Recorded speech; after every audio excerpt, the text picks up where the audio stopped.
The woman on the screen is named Islan Nettles. Islan was murdered because she was a transgender woman. On the most basic level, this just means that she identified as a gender other than the one that she was assigned at birth. I wish that I could tell you that what happened to her was rare, but violence against transgender people is incredibly common. Despite the fact that transgender people only account for 3.8% of the overall LGBT population, they make up more than 50% of anti-LGBT related murders. Regardless of how you look at it, rates of violence and prejudice against transgender people are higher than they are against gay men, lesbians, or bisexuals. So the question becomes, what are the factors that are leading to this higher level of prejudice against transgender people in comparison to, say, gay men? Now, previous research has told us that anti-gay prejudice seems to come largely from a feeling of disgust that people feel.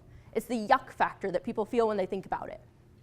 But when you think about it, it doesn't seem that anti-transgender prejudice is coming from the same place. So if you think about these bathroom laws that require people to use the bathroom of the gender they were assigned at birth, these feel like they're coming from a fear that people are going to lie about their gender identity and go into a bathroom with malicious intentions. And that seems more like an issue of trust rather than disgust. So this is what my research has looked at.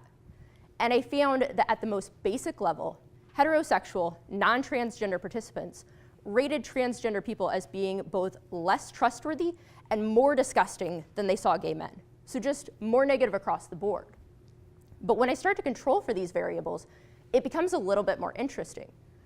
It turned out that the best predictor of anti-gay attitudes was a feeling of disgust when you control for distrust, which is what we would expect. But the best predictor of anti-transgender attitudes was a feeling of distrust when you control for disgust. And it wasn't just distrust. It turned out that it was actually the belief that transgender people are lying to others about their identification.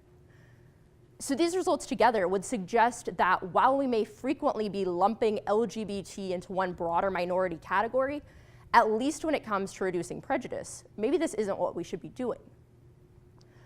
While anti-gay prejudice seems to stem from a feeling of disgust, anti-transgender prejudice seems to have a large factor of distrust to it. And so as my research continues, I'm hoping to further delineate exactly what the differences are in these drivers of prejudice so that eventually I can talk about what the best intervention for these two very different but very stigmatized minority groups would be. Thank you.